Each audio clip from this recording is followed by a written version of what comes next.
ठीक है।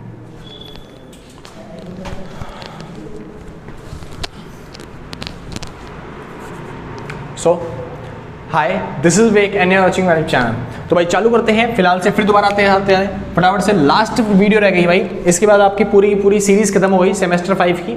ठीक है, बुक चल रही थी आपकी एंटरप्रेन्योरशिप डेवलपमेंट, जिसका चैप्टर नंबर है नोवा और चैप्टर का नाम आता है मार्केटिंग। तो चैप्टर चालू करने से पहले बता दूं, अगर किसी को नोट्स परचेज करने हैं पूरे के पूरे चैप्टर के आपके बन चुके हैं। ठीक है, HRM के नोट्स बन रहे हैं फटाफट से, जितनी जल्दी हो सकते हैं उतनी जल्दी प्रोवाइड करने की कोशिश करी जाएगी। और अगर आपको नोट्स चाहिए तो आप इस नंबर पे कॉन्टैक्ट करके थोड़ी सी पेमेंट होगी, छोटी सी मिनिमम अमाउंट आपका पेमेंट करके आराम से व्हाट्सएप पे आप नोट्स परचेज कर सकते हो। आसान जी? हाँ जी। तो ये बात आपको पहले से ही पता है।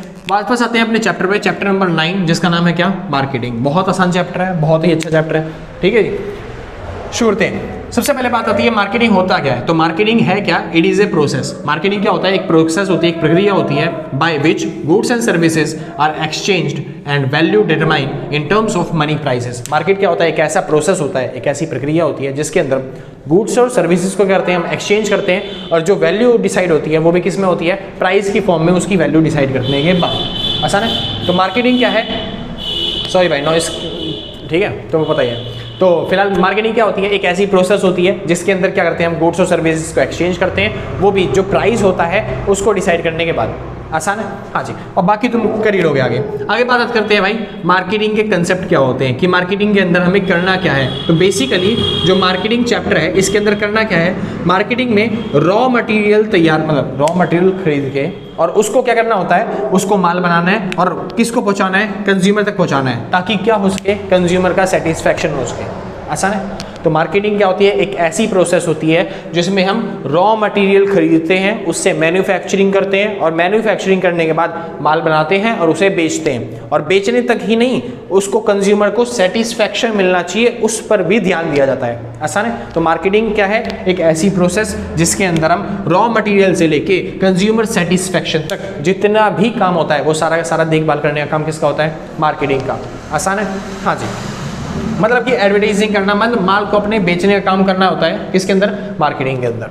चालू करते हैं फटाफट से। डिफरेंस आता है भाई मार्केटिंग और सेलिंग में, क्योंकि कई बच्चे क्या हो जाते हैं, सोचते हैं कि मार्केटिंग जो है ना एक तरीके से सेलिंग करने की तरह ही है, कि मार्केटिंग कर रहे हो मतलब आप सेलिंग कर रहे हो। सेलिंग अलग होता है, मार्केटिंग अलग होता है। सेलिंग और मार्केटिंग में डिफरेंस क्या है समझिए ध्यान से। अगर मान लो मैं कोई चीज़ सेल करना चाहता हूँ तो मेरा मोटिव जो रहेगा, मेरा मोटिव रहेगा प्रॉफिट कमाने का। किसका? प्रॉफिट कमाने का। तो मतलब सेलिंग का मोटिव क्या होता है? खाली प्रॉफिट कमाना। जैसे फॉर एग्जांपल के तौर पे मान लो ये मैं पेन बेचना चाहता हूँ, ठीक है, और प्रॉफिट कमाना चाहता हूँ, तो सेलिंग कर रहा हूँ अगर मैं, तो सेलिंग के अंदर बस मोटिव रहता है कि पेन को बेच दूँ मैं किसी तरीके से, किसी भी तरीके से कुछ भी ग्रुप में करके बस पेन बिक जाए। लेकिन मार्केटिंग ऐसा नहीं है, मार्केटिंग थोड़ा सा अलग है। हाँ, उसके अंदर भी बेचा जाएगा पेन को, लेकिन किस तरीके से बेचना है उसके अंदर मिलना चाहिए कंज्यूमर को सेटिस्फैक्शन। ये जो CS लिखा हुआ है, CS मतलब है कंज्यूमर सेटिस्फैक्शन, यानी कि क्या मिलना चाहिए कंज्यूमर को? सेटिस्फैक्शन। तो आपको ये ध्यान रख के बेचना है मार्केटिंग के अंदर कि आपको आपके कंज्यूमर को क्या मिलना चाहिए? सेटिस्फैक्शन मिलना चाहिए। सिंपल ना? ये चीज आपने 12वीं के अंदर BCom में पढ़ रखी है आराम से। तो मार्केटिंग और सेलिंग में डिफरेंस क्या है? सेलिंग मतलब होता है अपने माल को बेच दो किसी तरीके से, किसी भी तरीके से बिके, प्रॉफिट में अपना माल बिकना चाहिए, बाकी में कंज्यूमर देखे और कोई दिक्कत होती है सामान के अंदर।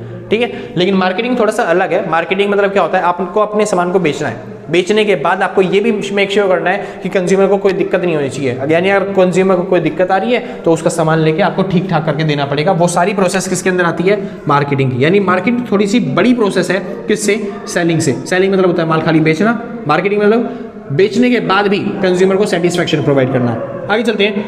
अगला डिफरेंस क्या आता है? मार्केटिंग जो होता है वो वैल्यू प्रोवाइड करता है, जबकि जो सेलिंग होता है वो खाली क्या प्रोवाइड करेगा बिजनेस में? ग्रोथ। सेल करने से, खाली माल को बेचने पे ध्यान देने से आपके बिजनेस को ग्रोथ मिलेगी, लेकिन आपके बिजनेस को अच्छी इमेज नहीं मिल पाती। लेकिन वहीं पे अगर आप मार्केटिंग पे जोर देते हो तो मार्केटिंग में बेचने से आपकी ग्रोथ तो ग्रोथ होगी ही, लेकिन आपके बिजनेस को क्या मिलेगी? एक वैल्यू मिल पाएगी। आप एक बिजनेस को एक अलग से पहचान मिल पाएगी कि हाँ भाई इसका प्रोडक्ट बहुत अच्छा होता है। ठीक है, बाद में सर्विस पे भी काम करता है ये इंसान। तो इस वजह से मार्केटिंग पे क्या होगा? आपको वैल्यू भी मिलेगी। आगे चलते हैं। लास्ट डिफरेंस तीसरा, मार्केटिंग जो होता है वो फोकस करता है कंज्यूमर की नीड्स पे। मार्केटिंग क्या होता है, वो फोकस करता है किस पे, कंज्यूमर की नीड्स पे, यानी कि जो कंज्यूमर को चाहिए वो चीज बनाएगा। मार्केटिंग मतलब क्या होता है, एक ऐसा प्रोसेस जिसके अंदर पहले कंज्यूमर को देखना होता है कि भाई कंज्यूमर को क्या चीज चाहिए, पूरी मार्केट में किस चीज की कंज्यूमर डिमांड कर रहा है, जो चीज कंज्यूमर डिमांड करेगा वो चीज क्या करेगा, मार्केटिंग वाला बना देगा। लेकिन सेलिंग थोड़ा सा अलग है। सेलिंग में क्या होता है, ये नहीं देखा जाता कि डिमांड किस चीज की है, उसको खाली क्या होता है, प्रोडक्ट बेचना होता है। सिंपल बात है, जो भी उसने प्रोडक्ट बनाया है उसको बेचने पे ध्यान देना होता है। समझिए ध्यान से, मतलब क्या है दोनों का, एक है मार्केटिंग, एक है सेलिंग। मार्केटिंग मतलब क्या होता है, आप पहले कंज्यूमर को देखोगे, कंज्यूमर को चाहिएगा, अलग अलग वैरायटीज में से कंज्यूमर को चाहिएगा, जो कंज्यूमर को चाहिए आप उसके लिए वो प्रोडक्ट बना के तैयार करोगे। आसान है, इसको बोलते हैं मार्केटिंग। सेलिंग मतलब क्या होता है, एक प्रोडक्ट मतलब एक चीज जो है, एक प्रोडक्ट जो है वो बनके तैयार हो चुका है पहले से ही, ठीक है, बस उसको बेचने में ध्यान देना है, किसी तरीके से वो क्या हो जाए, सेल हो जाए। आसान है, किसी भी तरीके से कोई भी जुगाड़ लगा के आराम से उसको सेल कर दो, यानी कि सेलिंग मतलब होता है उस प्रोडक्ट को सेल करना। लेकिन मार्केटिंग होता है एक ऐसा प्रोडक्ट बनाना जो क्या हो सके, कंज्यूमर की नीड्स को फुलफिल कर सके। ये डिफरेंस होता है भाई किसके अंदर, मार्केटिंग में और सेलिंग में। छोटा सा डिफरेंस है, अगर आ गया तो आप आराम से कर सकते हो। ठीक है, आगे चलते हैं भाई, importance of marketing in small business. अगर आप स्मॉल बिजनेस चला रहे हो तो उसके अंदर मार्केटिंग की क्या इंपॉर्टेंस होती है, क्योंकि भाई ज़्यादा बेटर होती है मार्केटिंग सेलिंग से। तो अगर आप छोटा बिजनेस चलाते हो उसके अंदर मार्केटिंग की क्या इंपॉर्टेंस होती है उसकी बात करते हैं। पहली चीज, छोटे बिजनेस के अंदर मार्केटिंग क्या प्रोवाइड करती है, ग्रोथ। क्योंकि छोटे बिजनेस के अंदर आपके पास ये वो होता है तरीका कि आप ना अपनी एक इमेज बना सकते हो किसी एरिया के अंदर। जैसे अगर मान लो 2 दुकानें खुली हुई हैं, एक दुकान होती है वो खाली बेचने पे ध्यान देती है, मतलब अगर बिक गया माल तो मतलब बिक गया, अगर मान लो उस माल में कोई खराबी निकल गई, कोई कबाड़ा निकल गया तो फिर वो वापस नहीं करते कुछ भी। लेकिन एक दुकान ऐसी है जो क्या बोलते हैं, माल बेचती है और उसके बाद देखती है अगर माल में खराबी हो गई, कोई कबाड़ा निकल गया तो फिर वो सामान को वापस भी कर लेती है, कस्टमर सेटिस्फेक्शन पे ध्यान देती है। ठीक है, तो ज़्यादातर लोग जो है वो किस पे जाना पसंद करेंगे, मार्केटिंग वाली दुकान पे, यानी कि जो क्या कर रहा है, कस्टमर का सेटिस्फेक्शन पे ध्यान दे रहा है। तो इस वजह से अगर आप छोटे बिजनेस को चलाते हो, छोटे बिजनेस में आप छोटे एरिया में क्या करते हो, काफ़ी तेजी से ग्रोथ कर सकते हो। ये क्या होता है, इंपॉर्टेंस होता है किसका, मार्केटिंग का। आसान है, हाँ जी। आगे चलते हैं, दूसरा आता है मार्केटिंग इन सर्विसेज। मार्केटिंग क्या होता है, देखो अगर आप सेलिंग करते हो, सेलिंग में ना आप जल्दी से कोई भी सर्विस बेच नहीं पाओगे। सेलिंग करने के लिए आपके पास कोई प्रोडक्ट होना चाहिए तभी आप बेच पाओगे। कोई सर्विस बेचने में बहुत ज़्यादा दिक्कतें होती है। मान लो आप किसी घर पे जा रहे हो कोई चीज़ बेचने के लिए और आप बोलोगे हाँ जी हम ये सर्विस बेचते हैं, हाँ जी हम ये वाली सर्विस बेचते हैं। फॉर एग्जाम्पल के तौर पर मान लेते हैं जैसे बैंक है, बैंक वाले क्या करते हैं, सर्विस बेचते हैं, यानी आप अपना पैसा बैंक में रखो और उस पर ब्याज कमाओगे। लेकिन अगर मान लो इसी को घर घर पे जाके बेचना होता तो बैंक वाले कैसे जाके बेचते हैं वहाँ पे, हाँ जी हमारे बैंक में पैसा रखो और इस पैसे रखने पे हम आपसे ब्याज काटेंगे। वो बोलेंगे हमारा पैसा खुद ही रख रहा है, हमको भी जरूरत तो नहीं पड़ेगी, तो हम निकालने बार बार तेरे पे जाए और ऊपर से पैसे भी तू चार्ज करेगा। समझ में आया? हाँ जी। तो ये ऐसी वैसी सर्विसेज जो होती है ना, सर्विसेज बेचने में दिक्कत होती है किसको, सेलिंग वालों को। सेलिंग वाले ज़्यादातर क्या बेच सकते हैं, प्रोडक्ट बेच सकते हैं। लेकिन जबकि मार्केटिंग वाले क्या कर सकते हैं, सर्विसेज भी बेच सकते हैं, क्योंकि वो वैल्यू प्रोवाइड करते हैं चीज़ों की, प्रोडक्ट को सेल करने का काम नहीं करते खाली। आगे चलते हैं, मार्केटिंग सेगमेंट। अब देखिए अगर ये जो मार्केटिंग होती है ना, मार्केटिंग अलग अलग तरीके से करी जा सकती है। सेलिंग केवल एक तरीके से होती है, अगर आपके पास प्रोडक्ट है तो वो बिक जाएगा, अगर प्रोडक्ट नहीं है तो नहीं बिक पाएगा। ठीक है, लेकिन ये जो मार्केटिंग है इसमें फायदा क्या मिलता है, क्या इंपॉर्टेंस होती है मार्केटिंग की, इसको सेगमेंट में डिवाइड कर सकते हैं। अलग अलग सेगमेंट के हिसाब से आप अलग अलग तरीके से कैंपेन निकाल सकते हो, अलग अलग एडवर्टीजमेंट कर सकते हो, अलग अलग लोगों के लिए बना सकते हो चीज़ें। किस तरीके से किस सेगमेंट होते हैं, पहला जियोग्राफिक सेगमेंट। जियोग्राफिक सेगमेंट में होता है जमीन के हिसाब से आप सेगमेंट बना के प्रोडक्ट बना के बेच सकते हो। फॉर एग्जांपल के तौर पे अभी मान लो जमीन में अलग अलग बंटवारा हो गया, जैसे फॉर एग्जांपल की गांव के लोग अलग हो गए और शहर के लोग अलग हो गए। अब आपने गांव में जाके देखा, भाई गांव में अगर मैं खोल लूँगा, मतलब अगर मान लो कोई बिजनेस खोलना चाहते हो, जैसे बर्गर बेचना चाहते हो, पिज्ज़ा बेचना चाहते हो, और आप गए गाँव के अंदर बर्गर पिज्ज़ा बेचने के लिए, गाँव में ज़्यादा बिकेगा बर्गर पिज्ज़ा? नहीं जी, मेरे हिसाब से मुश्किल होता है कि गांव में बिक पाता है इतनी जल्दी से। क्योंकि मैं एक बार गांव में गया था अपने दादा के साथ और मैंने बोला दादा मेरे को ना एक पिज़्ज़ा खाना है, और पिज़्ज़ा का रेट था उस टाइम पे 50 रुपये। तो मैंने बोला दादा से, दादा मेरे को पिज़्ज़ा खाना है। दादा कहने लगे पिज़्ज़ा खाना है, कितने रुपये का पिज़्ज़ा हुआ है? मैंने बोला 50 रुपये का आता है दादा। तो दादा कहने लगे कि ना हाँ 50 रुपये का पिज़्ज़ा खाएगा, इसमें तो तेरा पेट भरेगा खाली एक का, 50 रुपये में घिया ले लेंगे और घिया 4 दिन तक चलेगी, समझ में आया? पूरी फैमिली का पेट भर जाएगा। समझ में आया? तो इस तरीके से गांव में ना मतलब इनकम कम होती है लोगों की और कमाने के साधन ज़्यादा, मतलब खेती बाड़ी में ज़्यादातर फसल आती है, तो इस वजह से वो उस पर डिपेंड होते हैं। पिज़्ज़ा बर्गर ये सब नहीं खाते, जिनकी वजह से उनकी हेल्थ भी अच्छी रहती है। बेसिकली वो अलग टॉपिक है। लेकिन ग्राफिकली अगर आप बांटना चाहते हो, बेचना चाहते हो पिज़्ज़ा बर्गर की दुकान, तो कहाँ पे चलेगी? गांव में मुश्किल लगती है। और शहर के अंदर, भाई शहर के अंदर हर कोई यही खाता है, क्योंकि उनको पूरे दिन काम करना पड़ता है, रास्ते में आते आते वही मिल पाता है आराम को, और खाते खाते आराम से सो जाएंगे खा पी के। ठीक है भाई। हाँ जी, तो ग्राफिकली आप हिसाब से अपने ग्राफ के हिसाब से या फिर जमीन के टुकड़े के हिसाब से आप अलग अलग प्रोडक्ट बनाते हो और बेच सकते हो। अगला आता है भाई डेमोग्राफिक स्ट्रक्चर। डेमोग्राफिक स्ट्रक्चर यानी कि लोगों की पॉपुलेशन के हिसाब से या फिर एज की कैटेगरी के हिसाब से या फिर मेल और फीमेल के लिए अलग प्रोडक्ट बना सकते हो, जैसे छोटे बच्चों के लिए और बड़े बच्चों के लिए अलग प्रोडक्ट बना सकते हो। ठीक है, तो एज की कैटेगरी के हिसाब से लोगों के हिसाब से आप क्या कर सकते हो, माल बना के बेच सकते हो। अगला आता है भाई साइकोलॉजिकल।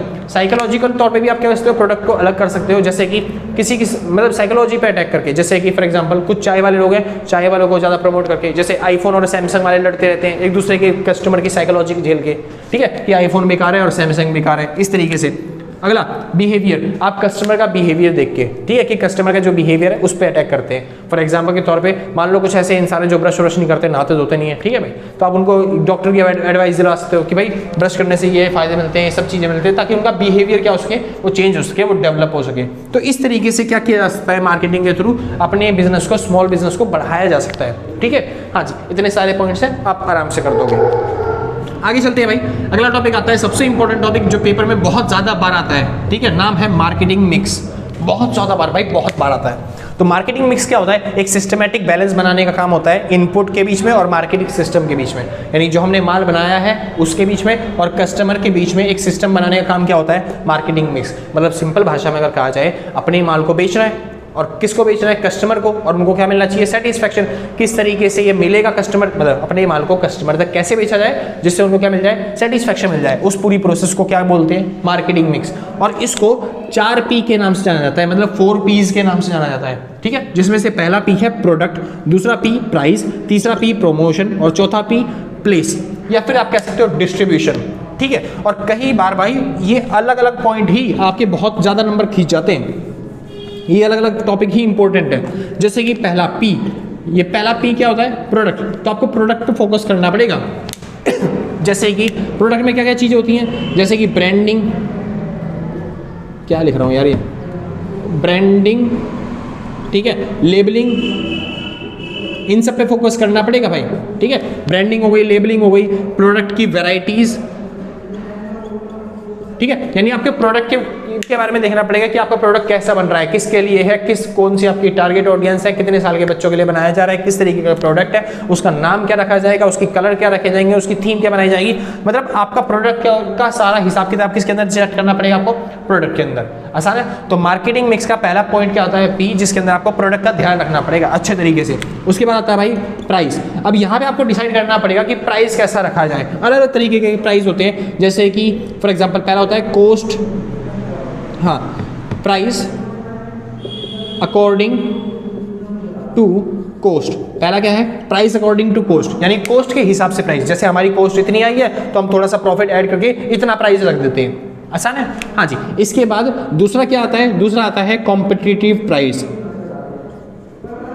कॉम्पिटिटिव प्राइस क्या होता है, कॉम्पिटिटिव प्राइस होता है ऐसा प्राइस जो मार्केट में, देखो जो आपके बगल में कंपनियां चल रही है ना, उन कंपनियों ने अपनी चीज़ों के प्राइस कितना रखे हैं। अगर उन्होंने इतना प्राइस कहा तो उन प्राइस से क्या होना चाहिए, हमारा प्राइस कम होना चाहिए थोड़ा सा, ताकि लोग हमारा चीज़ें ज़्यादा खरीदें। तो उसको बोलते हैं कॉम्पिटिटिव प्राइस डिसाइड करना। ठीक है, हाँ जी। अगला आता है भाई प्राइस टू प्रॉफिट। हाँ जी, आपको ऐसा प्राइस डिसाइड करना है ताकि आपका क्या हो सके, प्रॉफिट फुलफिल हो सके। मतलब कि आपने जैसे कॉस्ट इतनी डिसाइड करी, उसमें आपने देखा इतना प्रॉफिट मैं कमा सकता हूँ, उसके अंदर वो प्रॉफिट का मार्जिन ऐड करके आपने क्या कर दिया, प्राइस डिसाइड कर दिया कि इसका प्राइस इतना होना चाहिए ताकि वो माल क्या उसके बिक सके। तो प्राइस के अंदर बेसिकली आपको प्राइस ऐसा देखना है कि भाई कस्टमर तक पहुंच जाए सही कीमतों पर, ताकि हमारा डिमांड क्या उसके ज़्यादा हो सके। अगली चीज़ आती है भाई प्रमोशन। अब आपको यहाँ पे चेक करना पड़ेगा उस माल को बेचे कैसे, उस माल की मार्केटिंग कैसे करें, या फिर उस माल को सेल कैसे करें, एडवर्टीजमेंट के थ्रू। ठीक है, और यहाँ पे एडवर्टीजमेंट के अलग अलग चैनल्स आते हैं। आप अलग अलग तरीके से लोगों के एडवर्टीजमेंट करवा सकते हो या फिर प्रमोशन करवा सकते हो। प्रमोशन के लिए अलग अलग तरीके क्या यूज़ करे जाते हैं। पहले के तौर पे आप दे सकते हो डिस्काउंट। क्या दे सकते हो, डिस्काउंट। डिस्काउंट पता है, फॉर एग्जांपल के तौर पे मान लो कोई चीज़ 100 रुपये की है तो वहाँ पे लिख दिया जाता है 20% डिस्काउंट, यानी अब वो चीज़ कितने में मिलेगी, 80 रुपये में मिलेगी। आसान है, तो आप डिस्काउंट दे सकते हो ताकि आपका प्रमोशन हो पाए। दूसरी की चीज़ buy one get one free, buy one get one free, तो इस तरीके आप ऑफर चला सकते हो जिससे आप क्या हो सके, प्रमोशन हो सके। तीसरी चीज़ भाई आप क्या कर सकते हो, आप दे सकते हो कूपन्स। ठीक है, आप कूपन्स दे सकते हो ताकि आप अगली बार क्या बोलते हैं, आपको इस चीज़ पे छूट मिलेगी, अगली बार ये लेने पे आपको इस चीज़ पे छूट मिलेगी। ठीक है, हाँ जी। और उसके बाद आप क्या कर सकते हो, जैसे 25% एक्स्ट्रा। ठीक है, किसी प्रोडक्ट पे आप कोई चीज क्या करते हो, उसकी क्वांटिटी बढ़ा सकते हो कि अब प्राइस उतना ही है मगर उसमें 25% क्या मिलेगा आपको एक्स्ट्रा मिलेगा। तो इस तरीके से आप क्या कर सकते हो, प्रमोशन कर सकते हो। वैसे इसके और भी प्रमोशन है, जैसे कि आपको घर घर पे जाके प्रमोशन करना होता है, ठीक है, जैसे कि डायरेक्ट मीटिंग होती है, डायरेक्ट इंटरव्यू, ठीक है। तो आप लोगों को घर घर पे जाओगे, जैसे वो साबुन बेचने वाले आते हैं, सर्फ वाले आते हैं, वो घर घर पे आते हैं, बोलते हैं आज ही हमारा सर्फ ले लो, इतने सस्ते में मिल रहा है, ये इसकी वैरायटी है, तुरंत साफ कर देगा झटके में। तो इस तरीके से क्या करना पड़ेगा आपको, प्रमोशन पे ध्यान देना पड़ेगा अपने प्रोडक्ट की मार्केटिंग करने के लिए, ठीक है जी। और लास्ट टॉपिक आता है क्या, डिस्ट्रीब्यूशन। भाई मैं बता रहा हूँ सबसे ज्यादा इंपॉर्टेंट यही है, मार्केटिंग मिक्स। तो डिस्ट्रीब्यूशन कैसे किया जाए, यहाँ पे डिस्ट्रीब्यूशन के अलग अलग चैनल्स होते हैं भाई, जैसे कि वन चैनल डिस्ट्रीब्यूशन, ठीक है। वन चैनल में क्या होता है, जो क्या बोलते हैं प्रोड्यूसर होता है, जो प्रोड्यूसर होता है वो डायरेक्ट बेचता है, किसको, डायरेक्ट बेचता है कस्टमर को, ठीक है, हाँ जी। दूसरा second channel distribution, second channel में क्या होता है, जो प्रोड्यूसर होता है वो बेचता है किसको, होलसेलर या फिर रिटेलर को, और होलसेलर रिटेलर बेचते हैं किसको, कस्टमर को।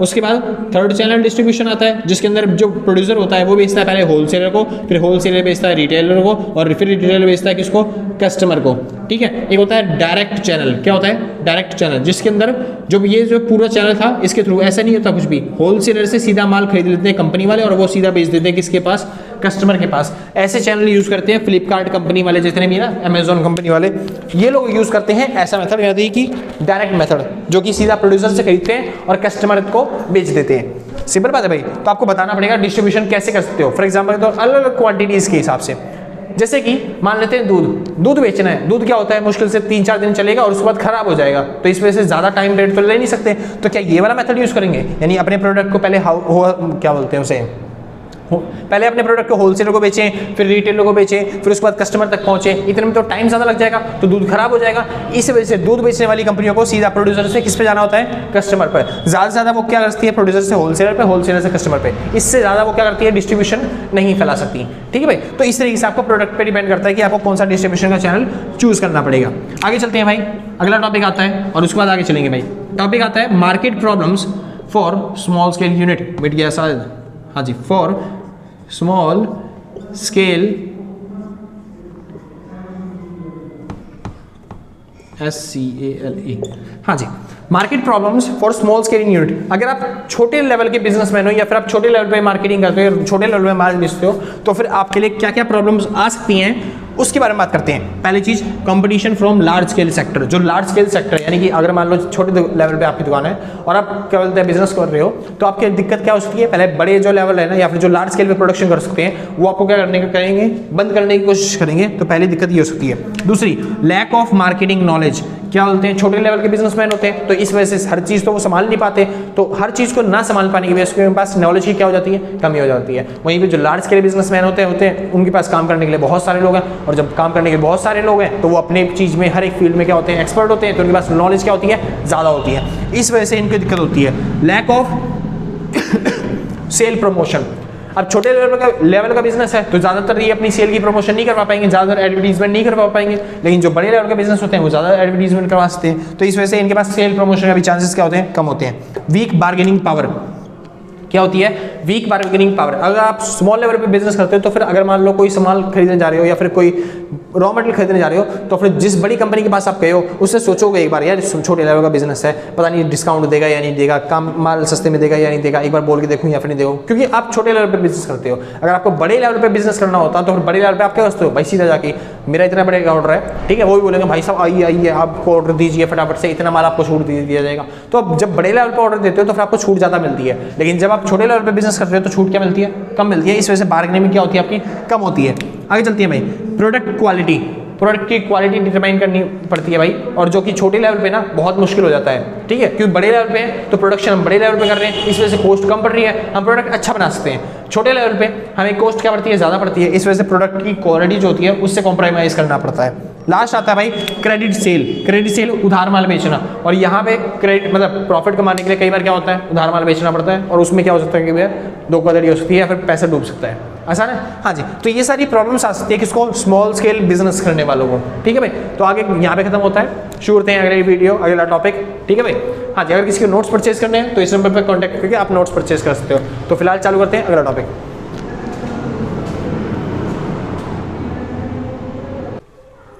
हाँ भाई, तो शुरू करते हैं फटाफट से, टॉपिक पर आते हैं अपने अलग से। ठीक है, अब बहुत ज़्यादा छोटा टॉपिक रह गया भाई, और जल्दी से फटाफट से खत्म हो जाएगा। ठीक है, सबसे बड़ा जो टॉपिक था वो मैंने पिछली वीडियो में कवर कर दिया। अगर आपने नहीं देखा तो भाई जल्दी प्रीवियस करो और जाके देख के आओ। ठीक है, नई वीडियो थोड़ी ना, वही वीडियो है ये। हाँ जी, शुरू करते हैं। तो मार्केटिंग मिक्स सबसे बड़ा टॉपिक था भाई, जो सबसे ज़्यादा बार आता है। ठीक है, मैं कहता हूँ अगर आपने नहीं पढ़ा होगा ना भाई 12वीं के अंदर, तो थोड़ा सा मुश्किल हो गया होगा आपको समझना, वरना बहुत अच्छे से समझा दिया मैंने। वो सारे टॉपिक आप लिख सकते हो आराम से। ठीक है, चैनल्स के बारे में।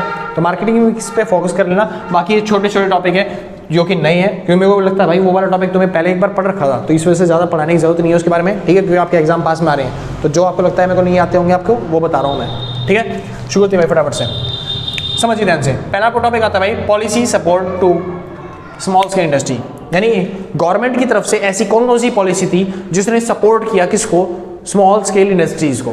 ठीक है, गवर्नमेंट की कौन सी पॉलिसी थी जिसने स्मॉल स्केल इंडस्ट्री को सपोर्ट किया, वो चालू करते हैं। सबसे पहला आईपीआर पॉलिसी। आईपीआर मतलब होता है इंडस्ट्रियल पॉलिसी रिफॉर्म या फिर इंडस्ट्रियल पॉलिसी रेजोल्यूशन। ठीक है, ये आया था 1948 के अंदर। कब आया था ये, 1948 के अंदर। और इसी टाइम पे गवर्नमेंट ने स्मॉल स्केल इंडस्ट्री वाला मतलब जो सेटअप था वो तैयार किया था।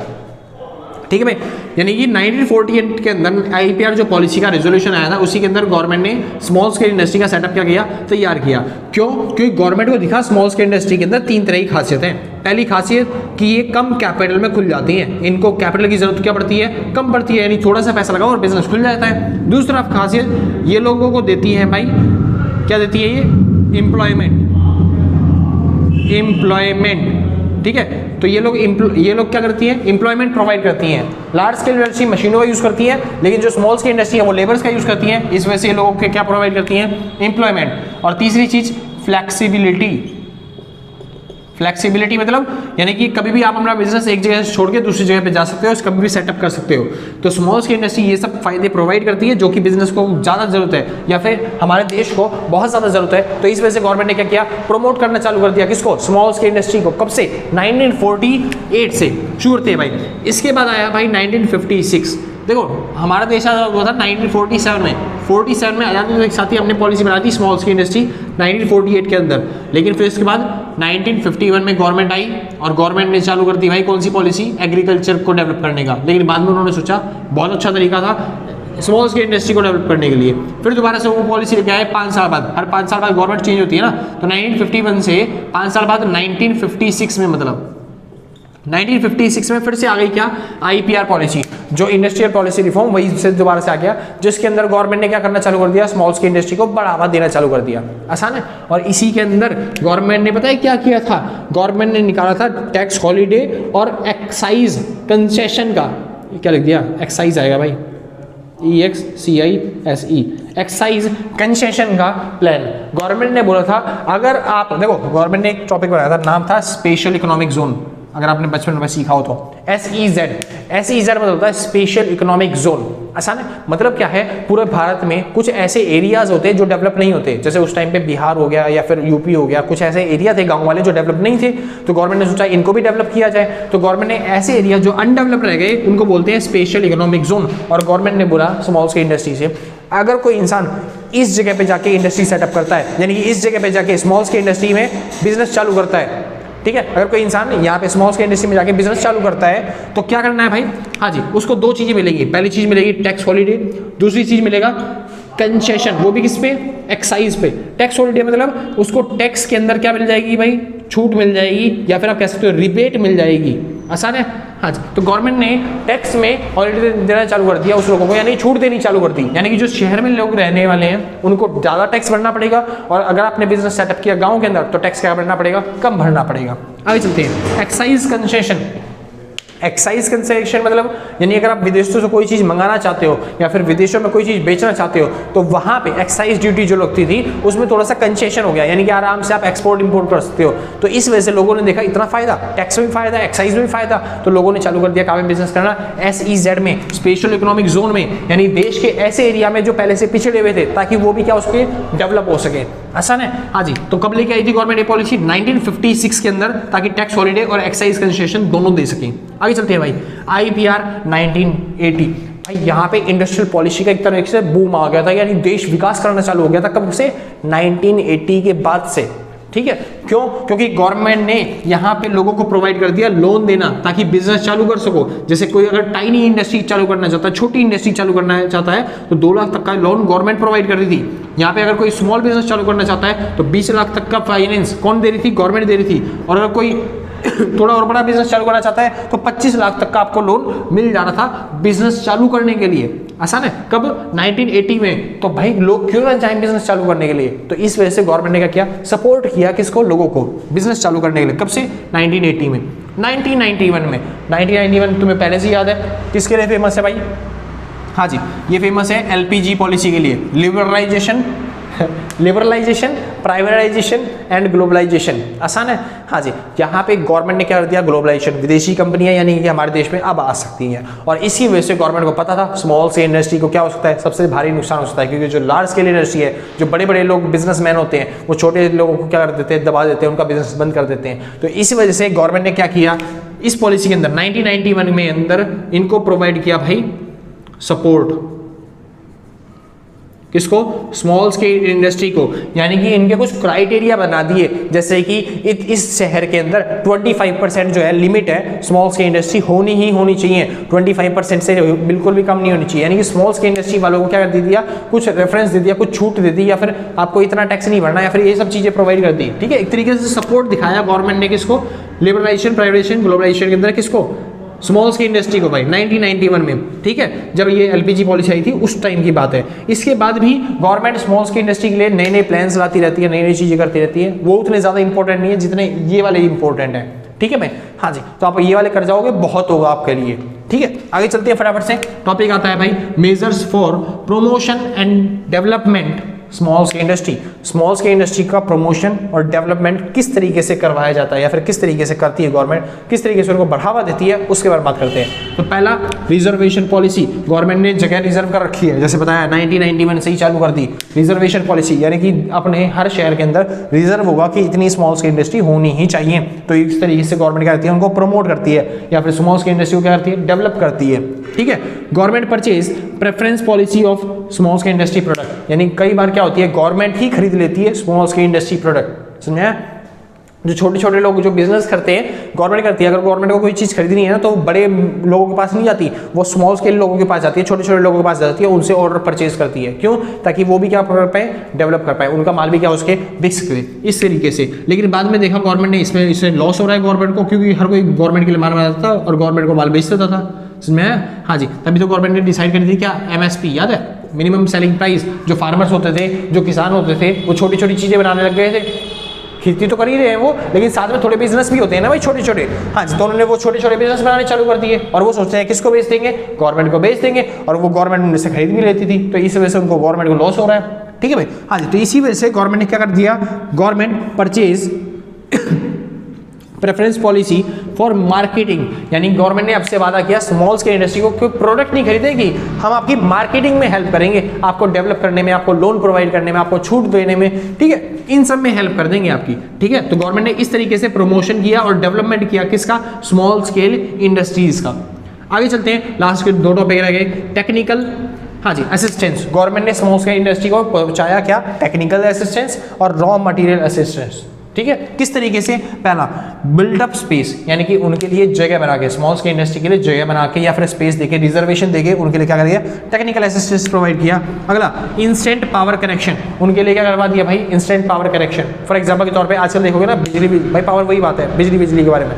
ठीक है, तो स्मॉल स्केल इंडस्ट्री में भी बिजनेस चाहिए, बिजली का खर्चा होता है। ठीक है, उनको बिजली चाहिए। एक तो उन्होंने गवर्नमेंट ने रिबेट दिलवाई, और ऊपर से ऐसा कर दिया कि अलग से पावर, मतलब खाली बिजली नहीं भाई, रॉ मटेरियल भी हो गया, या मेनली बिजनेस ही होती है, लेकिन गवर्नमेंट ने रॉ मटेरियल भी और बाकी सब चीज़ें भी होती है जो जरूरी बिजनेस के लिए, स्मॉल स्केल इंडस्ट्री के लिए, वो उनको इंस्टेंटली प्रोवाइड करना चालू कर दिया कि चुटकियों में उनको मिल जाएगा ये सब चीज़ें। ठीक है, अगला चलते हैं बिजनेस सेंटर्स। अगर आपको कोई दिक्कत हो रही है या फिर बिजनेस चलाने में कोई दिक्कतें आ रही हैं तो आपके लिए बिजनेस सेंटर चालू कर दिए थे गवर्नमेंट ने, ताकि क्या होते हैं आप सीख सकते हो वहाँ पे जाके कि बिजनेस को कैसे चालू किया जाए, उनसे हेल्प ले सकते हो कि अपने बिजनेस को कैसे डेवलप किया जाए। ठीक है, आगे चलते हैं रॉ मटेरियल असिस्टेंस और लास्ट टॉपिक कि रॉ मटेरियल को कैसे लाया जाए, किस तरीके का रॉ मटेरियल होना चाहिए। पहला, गवर्नमेंट ने एडवाइजरी सॉरी भाई, हाँ जी, तो गवर्नमेंट ने क्या किया, गवर्नमेंट ने एडवाइजरी सर्विस चालू कर दी, यानी कि एडवाइस देना चालू कर दिया किसको, लोगों को, ताकि वो रॉ मटेरियल अच्छे तरीके से खरीद पाए। जैसे आपने देखा होगा, अगर डीडी नेशनल चैनल देखा है तो वहाँ पे क्या करती थी गवर्नमेंट, जो किसान होते थे उनको सामान दिखाना चालू कर दिया कि आपको ये खाद डालनी चाहिए, ये सामान डालना चाहिए, ये चीज़ करनी चाहिए, ताकि आपकी खेती में फसल क्या उसके बढ़ सके। बिजनेस इंक्यूबेटर्स, भाई ये पहले टॉपिक का वास्तव, बिजनेस इंक्यूबेटर्स क्या होते हैं, ऐसे लोग होते हैं जो बिजनेस स्टार्टअप करने में क्या करते हैं, हेल्प करते हैं। गवर्नमेंट ने यही बनाए थे। ठीक है भाई, हाँ जी, शुरू करते हैं फटाफट से। अगला आता है लास्ट, सप्लायर रेटिंग। गवर्नमेंट ने एक ऐसा मेथड निकाल दिया जिससे आप सप्लायर को क्या कर सकते हो, रेटिंग प्रोवाइड कर सकते हो। सिंपल बात है ना, हाँ जी, आप सप्लायर को रेटिंग दे सकते हो कि किस तरह के सप्लायर है, ताकि अच्छे रेटिंग के लोगों से ही क्या करें, लोग माल खरीदे। ठीक है भाई, तो यहाँ पे खत्म होता है आपका चैप्टर्स। तो भाई आज के लिए बस नहीं, आज के लिए बस नहीं, मतलब क्या पूरी सीरीज आपकी खत्म हो गई है। ठीक है, तो अगर वीडियो अच्छी लगी है तो भाई पक्का लाइक से सब्सक्राइब करके जाना, इस टाइप का अधिकार बनता है सर मेरा मांगने का। ठीक है, अगर कोई डाउट्स रह गए फिर भी तो नीचे कमेंट करके बताना, या फिर नीचे इंस्टाग्राम का लिंक दे रखा है, आप वहाँ पे जाके सीधा डायरेक्ट कर सकते हो। अगर आपको कोई डाउट्स आने, किसी क्वेश्चन में डाउट आना है तो वहाँ पे जाके फोटो वोटो भेज सकते हो, सीधा पर्सनल मैं आपसे कॉन्टैक्ट करूँगा। ठीक है भाई, हाँ, तो ये बात रहती है आपकी। ठीक है भाई, और अगर किसी को नोट्स परचेज करने हैं तो इस नंबर पर कॉन्टैक्ट करके आप नोट्स परचेज कर सकते हो, और वीडियो को लाइक करना, शेयर करना, सब्सक्राइब करना, बाकी और क्या कर सकते हैं, इतना ही बहुत है, बस इतना ही बहुत है, इतने से लिए जी रहे हैं भाई। तो थोड़ा सा हमने आपकी हेल्प करी, थोड़ा सा आप हमारी हेल्प करो ग्रो करने में। तो भाई आज के लिए बस नहीं, कितनी बार बोल लोगे सर, चलो भाई ठीक है, तो टाटा बाय बाय, फिर मिलते हैं किसी और वीडियो के साथ। तो भाई आज के लिए बस नहीं, मिलते हैं कल सेम टाइम सेम जगह, लेकिन और लास्ट बार आ गया, तो टाटा बाय बाय।